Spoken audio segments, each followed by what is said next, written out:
মোহিনী একাদশী কবে? ওই দিন গোপাল সোনার সেবা কিভাবে করব।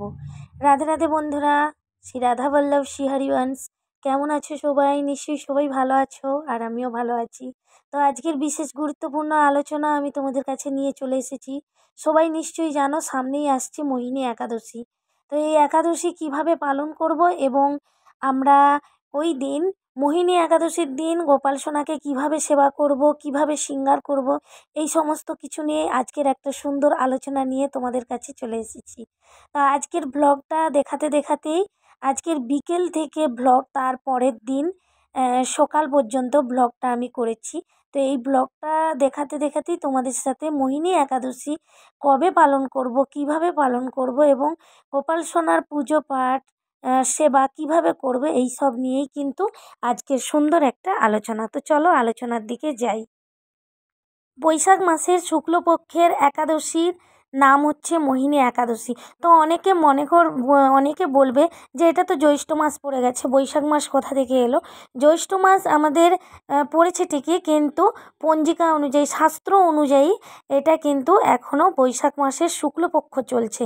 তাই বৈশাখ মাসের শুক্লপক্ষের একাদশীর নাম হচ্ছে মোহিনী একাদশী। এই মোহিনী একাদশী 19শে মে 2024 রবিবার মোহিনী একাদশী। আর তার পারণটা হচ্ছে পরের দিন সকালে 4:55 থেকে 9:17 পর্যন্ত পারণ বিধি থাকবে। তো ওই পারণ বিধির মধ্যেই আমাদের কিন্তু পারণটা সেরে নিতে হবে। একাদশীর পারণ না সারলে একাদশীর সম্পূর্ণ ফল কিন্তু পাওয়া যায় না, তাই পারণটা অবশ্যই আমাদের সারতে হবে। তো জানা গেল যে একাদশী কবে এবং তারপর পারণ বিধির সময় কি, সবই আমি তোমাদের বললাম।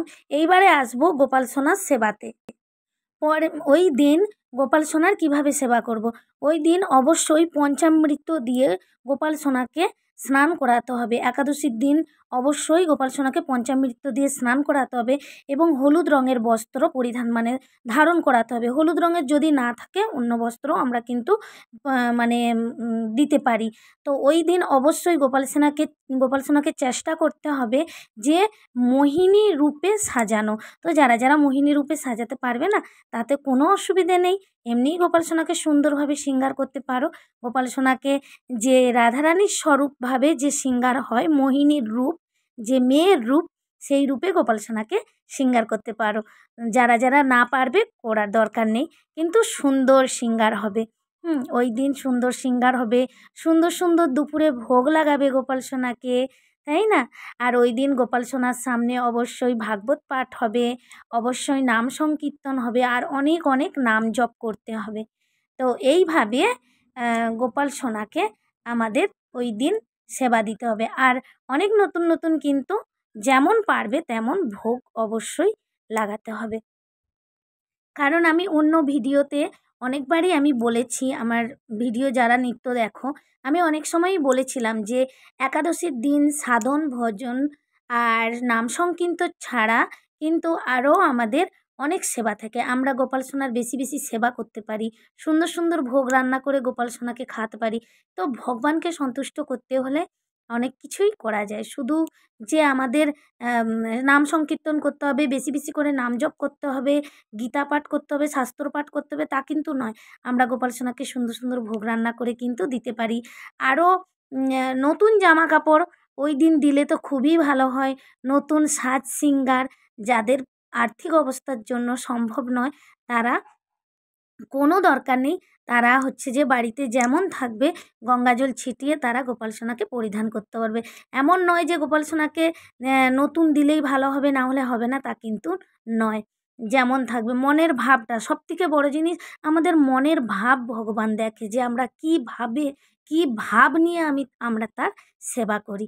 ঠিক আছে? তো আমরা যদি ঠিকঠাক ভাব নিয়ে সেবা করি, তাহলে কিছু না দিলেও গোপাল সোনা কিন্তু বড্ড খুশি হবে। দেখো আমার গোপাল সোনা কত খুশি।